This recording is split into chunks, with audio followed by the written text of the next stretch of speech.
ஃபாத்திமாட்டையே ரசூல் ஸல்லல்லாஹு அலைஹி வஸல்லம் சொல்றாங்க. அதை கேட்டு அவங்க சந்தோஷமா சிரிச்சுக்கிட்டு வர்றாங்க என்ற செய்தியை சஹீஹுல் புகாரியில நீங்க பார்க்கலாம். 3624, 6285, 3626, 3716, 4434 ஆகிய இடங்கள்ல ஹதீசுகள்ல எல்லாம் இந்த நிகழ்ச்சியை நீங்க பார்க்கலாம். சொன்ன மாதிரியே ரசூல் ஸல்லல்லாஹு அலைஹி வஸல்லம் வஃபாத்தாகி 6 மாசத்துல ஃபாத்திமா நாயகி இறந்துடுறாங்க. ரசூல் ஸல்லல்லாஹு அலைஹி வஸல்லத்துக்கு பிறகு ஃபாத்திமா நாயகி அவங்க உள்ளதுல சின்ன பிள்ளை, அவங்க தான் கூட வாழணும். நம்ம கணக்குப்படி யாரும் அதிகமா வாழணும். வயசான ஒரு ஆளை பார்த்து நீ தான் முத சாவன்னு நம்ம சொல்லுவோம். நம்ம மரணப்படுக்கையில இருந்தா நமக்கு 4 பிள்ளை இருந்தா மூத்தவன முத சாவன்னு சொல்லிட்டு போவோம். இங்க நான் கேட்டா உள்ளதுல சின்ன பிள்ளை, அவங்க தான் கடைசி பிள்ளை. அந்த கடைசி பிள்ளைய வச்சு என்ன செய்யறாங்க, நீ தான் மூத்தா போவேங்கிறாங்க. சொல்லி வச்ச மாதிரியே ரசூல் ஸல்லல்லாஹு அலைஹி வஸல்லம் வஃபாத்தாகி 6 மாசத்துல அவங்களுடைய மகள் ஃபாத்திமா ரலியல்லாஹு அன்ஹா அவர்கள் அந்த குடும்பத்துல முதல் மரணமாக, முதலாவது ஆளாக மரணிக்கிறதை பார்க்கிறோம். இது ஒரு மரண சம்பவம் நீங்க எடுத்துக்கொள்ள கூடாது.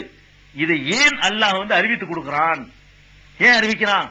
ஒவ்வொரு தலைமுறையிலையும் அவர்கள் அல்லாஹ்வுடைய தூதர் என்பது அத்தாட்சி அல்லாஹ் விட்டு வைக்கிறான்.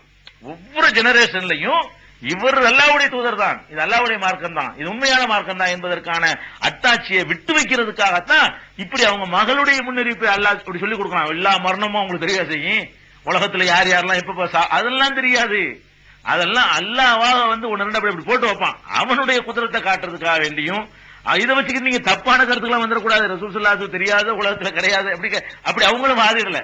ஏன்னா இதெல்லாம் சொல்லும் போது நீங்க அப்படிலாம் அதை கொண்டு போயிடக்கூடாது. இது மாதிரி சில சம்பவங்கள் அதனுடைய உண்மையை மெய்ப்படுத்துவதற்காக வேண்டி, அதை உறுதிப்படுத்துவதற்காக வேண்டி அல்லாஹ் போடக்கூடிய அத்தாட்சிகளை தவிர ரசூலுல்லாஹ்வுடைய இயல்புல உள்ளதோ அவர்களுக்கு எல்லாத்தையும் ஒன்னொன்னையா அல்லாஹ் ஒரு லிஸ்ட போட்டு இன்னைக்கு மூத்தா போவான்னு சொல்லி அறிவிச்சு கொடுத்தான் என்றெல்லாம் என்ன செய்யக்கூடாது, நம்ம எடுத்துக்கொள்ள கூடாது. அப்படி சொல்லவும் இல்லை. அவங்க ஒன்னு ரெண்டு அப்படியே சொல்லிட்டு போய் அதை வச்சு இந்த சமுதாயம் நம்பணுங்கிறதுக்காக செஞ்சாங்க.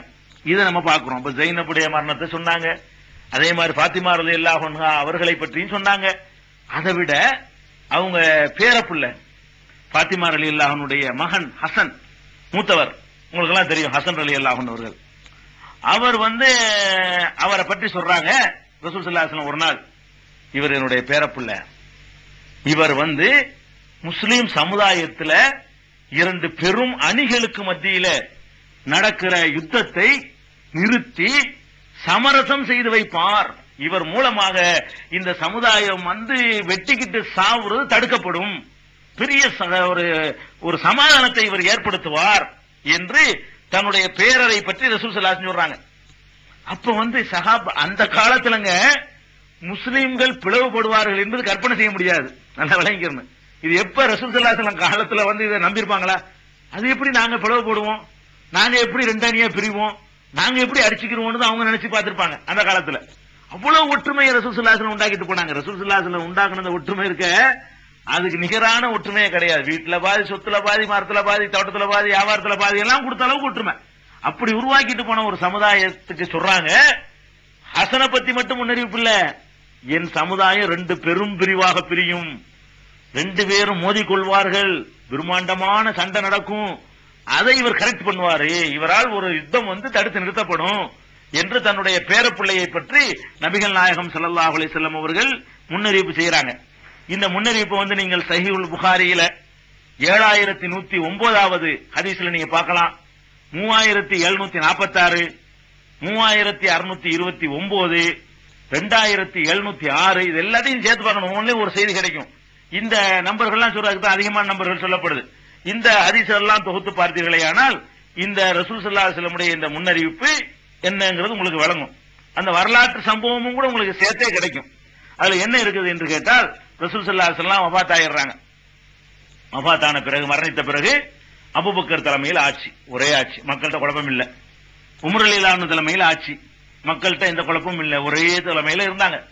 அப்புறம் உஸ்மான் ரலியல்லாஹு அன்ஹுடைய ஆட்சி, அது சின்ன சின்ன குழப்பங்கள் வருது, கொல்லப்பட்டு போயிட்டாங்க. அதுக்கப்புறம் அலி ரலியல்லாஹு அன்ஹு தலைமையில் ஆட்சி. அது வந்த உடனே 2 அணியா பிரியுது. முஆவியா அந்த பக்கம் யமன்ல கவர்னரா இருந்தவர், அவர் கட்டுப்பட மாட்டேன்னு சொல்லி அவர் புரட்சி பண்ண ஆரம்பிக்கிறார். உஸ்மான கொலை செஞ்சவங்களை கைது பண்ணல. உஸ்மான் முஆவியாவுக்கு சொந்தக்காரங்க, ஒரே கோத்திரத்துக்காரங்க. அந்த வகையில் அவர் ஒரு புரட்சி பண்ண ஆரம்பிக்கிறாரு. கடைசியா முஆவியா பக்கம் ஒரு குரூப், அலி ரலியல்லாஹு அன்ஹு பக்கம் ஒரு குரூப்பாக இருக்கிறாங்க. அலி ரலியல்லாஹு அன்ஹு இறந்து போன பிறகு அந்த இடத்துல அவங்களுடைய மகன் ஹசன் ரசூலுல்லாஹ்வுடைய பேரப்புள்ள அவர் வந்து பொறுப்புக்கு வர்றார். அங்க முஆவியா அந்த பக்கம் அவர் ஒரு பக்கம் படையை வச்சுட்டு அவர் இருக்கிறார். இந்த பக்கம் அலி ரலியல்லாஹு அன்ஹுக்கு பிறகு அவங்களுடைய மகன் என்ன பண்றாரு, அத வந்து அவர் ஒரு கூஃபாவை தலைநகராக கொண்டு அவர் ஒரு அலி ரலியல்லாஹு அன்ஹு ஆட்சி புரிந்த சாம்ராஜ்யத்துக்கெல்லாம் அவர் தலைவராகிறார் ஹசன் ரலியல்லாஹு அன்ஹு. அந்த நேரத்தில் வந்து ஏன்னா 2 அணிலாம் இருக்கக்கூடாது இஸ்லாத்துல, ஒரு தலைமை தான் இருக்கணும். அதுக்காக வேண்டிய படையை அனுப்பி ஹசன் ரலியல்லாஹு அன்ஹு அவர்கள் அதுக்கு ஒரு நாடு ஆக்குவதற்காக வேண்டி அலி ரலியல்லாஹு அன்ஹு செஞ்ச முயற்சியை மகனும் தொடர்கிறார்கள்.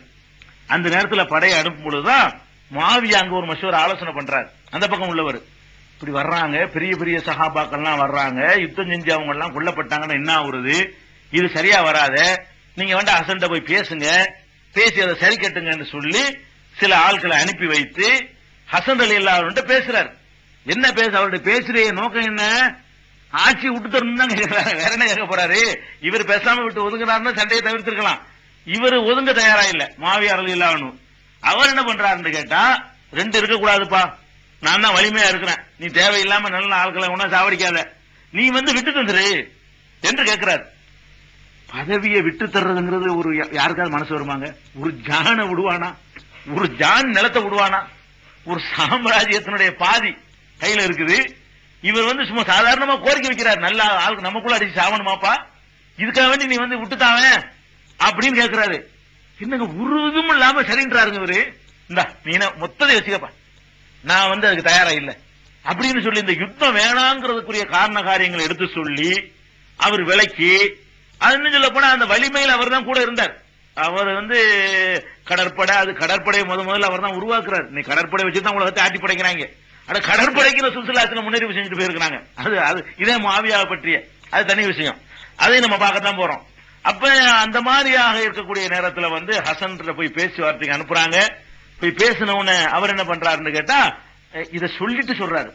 நபி ஸல்லல்லாஹு அலைஹி வஸல்லம் அவர்கள் மெம்பர்ல இருந்து கொண்டு என்னை சுட்டிக்காட்டி ஒரு வார்த்தையை சொன்னார்கள். என்ன சொன்னார்கள்? என்னுடைய இந்த பேரப்பிள்ளையை கொண்டு என் சமுதாயத்தில் இருக்கிற 2 பெரிய அணிகளுக்கு மத்தியில அல்லாஹ் சமரசத்தை ஏற்படுத்துவான் என்று சொன்னார்கள். நான் அதை மெய்ப்பிக்கிறேன், நான் சமரசத்துக்கு தயாரா இருக்கிறேன் சொல்லி ஆட்சியிலிருந்து இறங்கிட்டு விட்டு கொடுத்துட்டாருங்க. பாரம்பரியமாக வந்த எவ்வளவு யாருக்காக வரும், ஒரு வார்டு மெம்பர் பதவி விடுவாராங்க? ஒரு சாதாரண ஒரு இயக்கத்தினுடைய பொறுப்பு கையில வந்துட்டா அதை விட மாட்டேங்கிறாங்க. ஒரு சங்கத்து தலைமை பதவி வந்துட்டா அதை விட தயாரா இல்ல. பதவிங்கிறது அவ்வளவு பெரிய கடுமையான போதை, அதுல இருந்து ஏறிட்டவன் வந்து இறங்கவும் முடியாது, ரொம்ப கஷ்டம், யாராலையும் முடியாது. அதுவும் ஒரு சாம்ராஜ்யத்துக்கு அதிபதியாக ஒரு சாம்ராஜ்யத்தை 2 துண்டா போட்டு ஒரு துண்டுக்கு இவர் அதிபதி. அந்த அதிபதியா இருக்கும் பொழுதுதான் என்ன நடக்குது, இந்த மாதிரியான சமரசத்துக்கு போறாங்க. அவரும் மனப்பூர்வமாக அப்படி விட்டு கொடுத்துட்டு இறங்கி ரசூல் ஸல்லல்லாஹு அலைஹி வஸல்லம் சொன்னது போலவே நான் என்ன செய்யறேன், நான் வந்து இறங்கிக்கிறேன், நம்ம சமாதானமா போயிருவோம். அதுக்கெல்லாம் சில நிபந்தனை எல்லாம் போடுறாரு, என்னென்னலாம் நடக்கணும், இப்படிலாம் நடக்கணுங்கிறதெல்லாம் சொல்லித்தான் சொல்லி மார்க்க ரீதியா என்னென்னலாம் சொல்லணுமோ எல்லாம் சொல்லி அவர் இறங்கிக் கொள்கிறார். இது முழு செய்தியா நீங்க தெரியறதா சஹீஹுல் புகாரி 2704 ஹதீஸ்ல தெரிஞ்சுக்கலாம். நான் ஏற்கனவே சொன்ன மத்த நீங்க அதை பார்த்துக் கொள்ளலாம்.